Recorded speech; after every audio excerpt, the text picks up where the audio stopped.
என் சாமி பேசுதா? என்னுடைய சாமி பேசுதாங்க. எங்கள காக்குதாங்க. அந்த தெய்வத்தோட அருளாசி எங்களுக்கு கிடைக்குதா? நாங்க எப்படி தெரிஞ்சு கொள்ள முடியும்? அப்படின்னு காத்து நிக்கிற ஒரு மகளுக்கு தான் இன்னைக்கு இந்த பதிவு. எல்லா மக்களையும் அந்த எல்லையில இருக்க சாமி காத்து வருது உண்மைதான். ஆனா அந்த சாமி பேசுதா? அந்த சாமியோட நிலை என்ன? அந்த சாமியோட சக்தி என்ன? அந்த எல்லை எப்படி இருக்கு? அப்படின்னு ஒரு சில பெருமக்களுக்கு காட்டி கொடுக்கும். அந்த பெருமக்கள் யார்? அவர்களுக்கு அந்த சாமி எப்படி அதனுடைய அடையாளத்தை காட்டி கொடுக்கும் அப்படிங்கிறதான் இன்னைக்கு இந்த பதிவு. சரி, என் சாமி இருக்கு, என் சாமி ரொம்ப தூரமா இருக்கு, ஊரோட எல்லையில இருக்கு, ரொம்ப காவல் தெய்வமா நிக்குது. சரியப்பா, அங்க இருக்கிற சாமி அதனுடைய பார்வையில நான் இருக்கனா? சரி, இது எப்படி நமக்கு அடையாளப்படுத்தும்? நாம் எப்படி நம்ம சாமி பேசுது அப்படிங்கிறத உறுதி செய்ய முடியும் அப்படிங்கிற ஒரு சில விஷயங்களை அறிவு நண்பர்கள்ட்ட பகிர்ந்து கொள்ள ஆசைப்படுறேன். சரி, யாருக்கு இதை முதல்ல காட்டி கொடுக்கும் அப்படின்னா, அந்த சாமியை சுமந்து ஆடுற அந்த தெய்வத்தோட வாகனங்கள், சாமி ஆடி பெருமக்கள். அந்த எல்லையில நல்லது நடந்தாலும் கெட்டது நடந்தாலும் யாரு கண்ணு முன்னாடி முதல்ல காட்டி கொடுக்கும் அப்படின்னா, அந்த சாமியை சுமக்கிற சாமியாடி. ஏங்க, சாமியாடிக்கு தான் காட்டணுமா? நான் சாமி ஆடலை, ஏன் சாமி எனக்கு காட்டாதா? அப்படி அல்ல. ஒரு சில விஷயங்களை, ஒரு சில செய்திகளை அதை அறிஞ்சு, அதை புரிஞ்சு, அதை அழகாக அதனுடைய நிலைய பக்குவமாக தெரிகிற நிலை யாருக்கு இருக்கும் அப்படின்னா, சாமியை சுமக்கிற சாமியாடிகளுக்கு தான். நல்லதுன்னா பிரச்சனை இல்லை, ஒரு கெட்டதுன்னா சாதாரண பெருமக்க அதை தாங்கி கொள்ள முடியுமா? சரி, எப்படி காட்டி கொடுக்கும்? சாமி ஆடி, நான் சாமி ஆடிங்க, என் மேலே சாமி வருது, உண்மையாக வருது, பொய்யா ஆடலை, போலியா ஆடலை, சாமி உண்மையாக வருதுங்க, என்னை மிதிக்குது, என்னை தொடுது.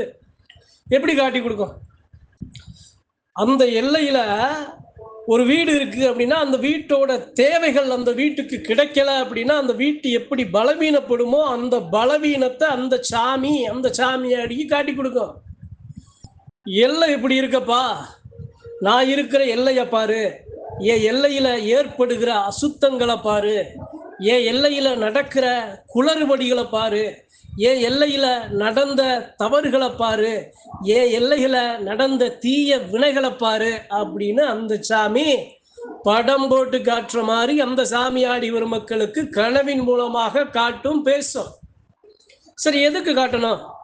ஏன் சாமியாடிக்கு காட்டணும்? அப்ப அந்த சாமி, அந்த சாமி ஆடிட்டு இருந்து என்ன எதிர்பார்க்குது? சாமி தானங்க, அதனுடைய நிலையை அந்த சாமி சரி பண்ணிக்கிறோம்ல. அப்படி இருக்கிற அந்த சாமி ஏன் மனுஷனுக்கு தன்னுடைய வாகனத்துக்கு காட்டி கொடுக்க காரணம் என்ன அப்படின்னா, சாமியும் அந்த தெய்வத்துக்கு பாத்தியப்பட்ட மக்களை, அதனுடைய உதவியை, அதனுடைய தேவையை தாங்கி எதிர்பார்த்து நிற்குங்கிறதா இந்த இடத்துல சத்தியமான உண்மை.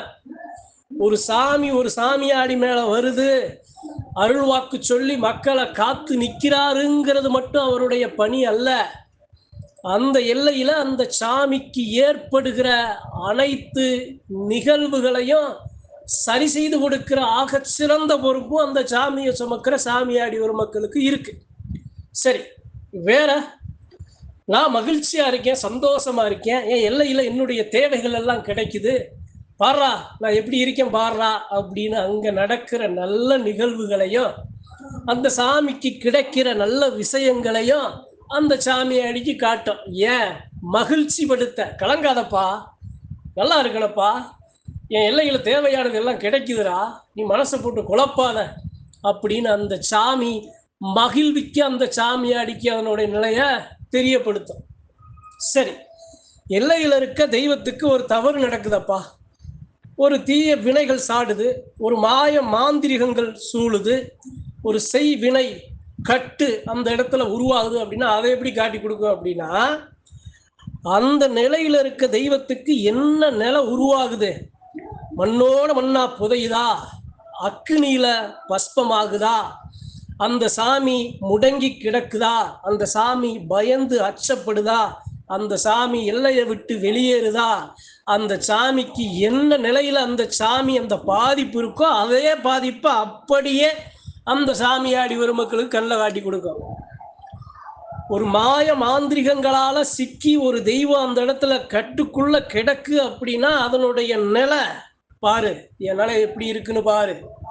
மண்ணுல புதைஞ்சு கிடைக்க, நெருப்புல சிக்கி கிடைக்க, தீய வினைகள்ல கட்டி கிடைக்க, என்னுடைய உடல், என் கையப்பாரு, என்னுடைய உருவத்தை பாரு, என்னுடைய காலப்பாரு, என்னுடைய அனைத்து தோற்றங்களையும் பாரு அப்படின்னு அதனுடைய நிலையை ஏன் காட்டுது அப்படின்னா அந்த சாமியாடிய பக்குவப்படுத்துது. இது நிலை, இதை சரி பண்ணணுமப்பா அப்படின்னு தனக்கு முன்னாடி இருக்கும் கண்ணாடி போல நினைக்கும் அந்த சாமியாடிக்கு அதனுடைய தோற்றத்தை காட்டும். சாமியை சுமக்கிறதுங்கிறது சாதாரண காரியம் இல்லை பெருமக்களே. உயிரை கொடுத்து சாமி அந்த எல்லையில இருக்கிற மக்களை எப்படி காத்து நிற்குதோ அதே நிலையில சாமியாடி பெருமக்களும் இருக்கிறாங்க, இருக்கணுங்கிறது தான் சத்தியமான உண்மை. சாமி வந்துருச்சு, சாமி ஆடுறோங்கிறத மட்டும் நம்மளுடைய அதிகாரத்துல அந்த வரம்புக்கு உட்பற்றாது. அதை மீறி பல நூறு அதிகாரங்களும் பொறுப்புகளும் நமக்கு நம்மளுடைய தலையில நாம சுமக்க நேரிடும். சரி, இத்தனை நடக்குது, நல்லது நடக்குது, கெட்டது நடக்குது, எல்லாம் நடக்குது. அந்த சாமி உன்னை எதிர்பார்த்து நிக்குது. எனக்கு இது வேணும் அப்படிங்கிறதையும் அந்த சாமியாடி பெருமை கிட்ட காட்டும். எனக்கு இதை வேணும்டா, ஏன் கேட்குது, எதுக்கு கேட்குது, இதை கொடுத்தாதானப்பா நான் இதை சரி பண்ண முடியும். ஏன் மனுஷனை கேட்குற சாமி அதனுடைய தேவையை அதுவே நிறைவேற்றிக்கிற கூடாதா? சாமி தானங்க, தெய்வம் தானங்க. அப்ப ஏன் மனுஷனை எதிர்பார்த்து நிற்குது? ஏன் அந்த தெய்வம் அந்த சாமியாடிய அந்த தெய்வத்துக்கு பாத்தியப்பட்ட குலமக்களை எதிர்பார்த்து நிற்குது? என்ன காரணம்? ஏன்? நியாயமான கேள்வி தானே. சரி, ஏன் காத்து நிற்கணும்? எதுக்கு காத்து நிற்கணும்?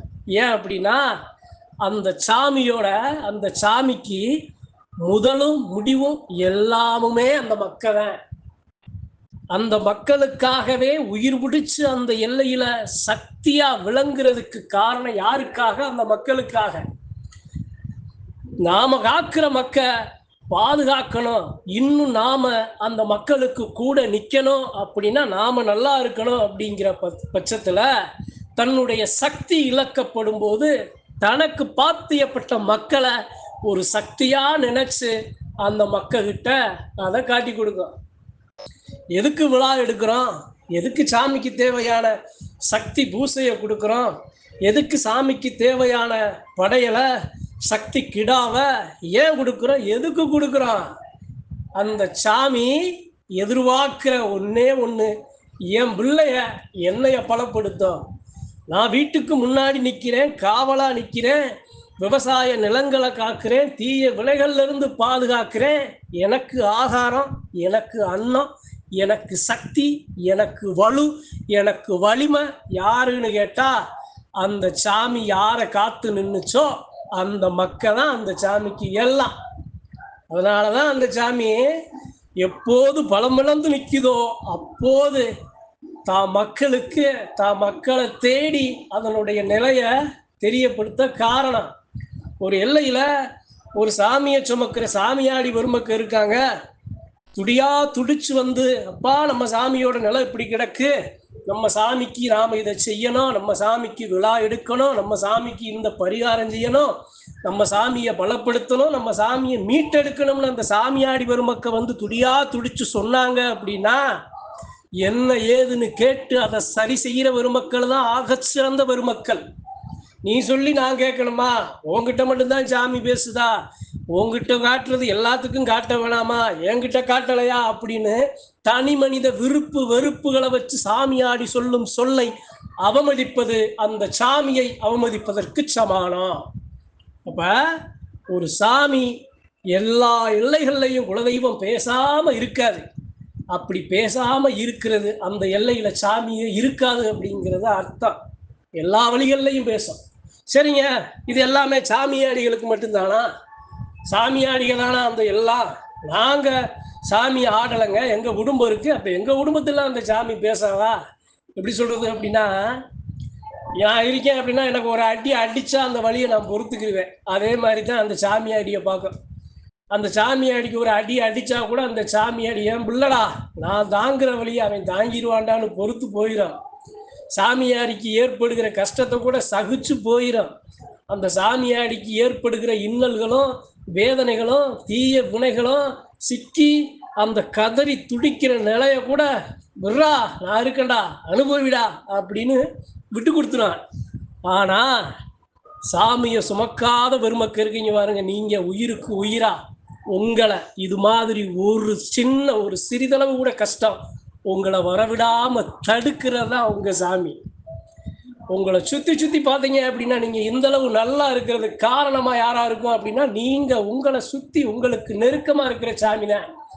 உங்கள்கிட்ட வந்து எல்லாத்தையும் காட்டி நான் தான் அப்படின்னு எதையுமே அந்த இடத்துல அந்த சாமி காட்டாது, உறுதிப்படுத்தாது.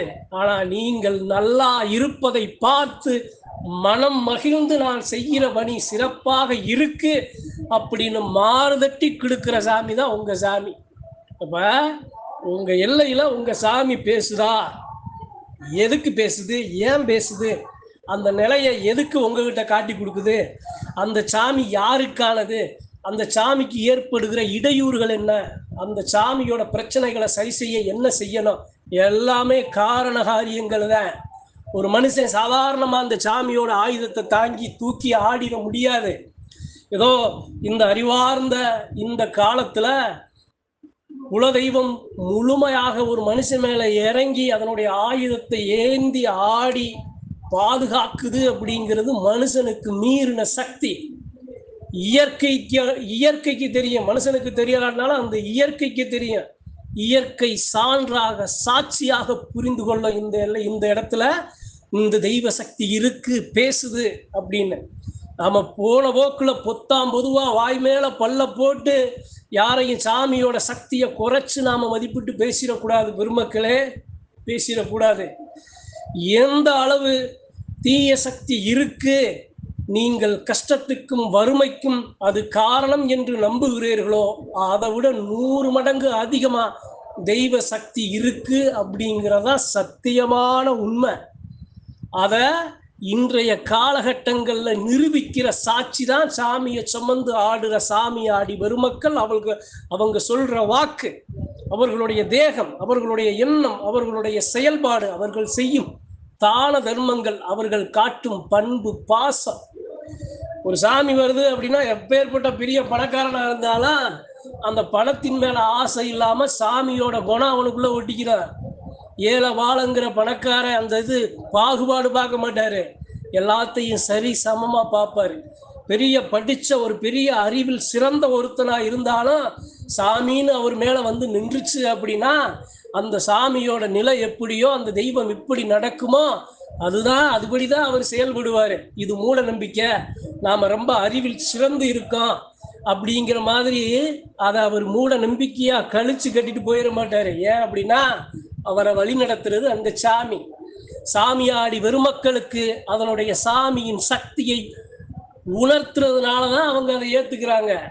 தெய்வமா நின்று அந்த தெய்வத்துக்கு தேவையான அனைத்து மரியாதைகளும் செஞ்சு வழி வழியா வணங்கி கொண்டணைச்சு வர்றாங்க. குலசாமி இருக்கிறதுங்கிறது சாதாரண விஷயம் அல்ல. நமக்கு கிடைக்கப்பெற்ற மாபெரும் சக்தி, மனுஷனுக்கு மீறின சக்தி. அந்த சக்தியை நாம எப்படி புடம்போட்டு பாதுகாக்கிறோம், அந்த சக்தியை எப்படி நாம பேச வைக்கிறோம், அந்த சக்தியை எப்படி நாம அடக்காக்குறோம், அந்த சக்தி எப்படி நம்மளை பாதுகாக்குது, அந்த சக்தி எப்படி நமக்கு நல்லது கெட்டதை சொல்லி கொடுக்குது, அந்த சக்தி எப்படி நம்மளை வழி நடக்குது அப்படிங்கிற புரிஞ்ச பெருமக்களுக்கு சாமி வானத்துக்கும் பூமிக்கு நிற்கும். இதுதான் சத்தியமான உண்மை. நன்றி, வணக்கம். மற்றும் ஒரு பதிவில் சந்திப்போம்.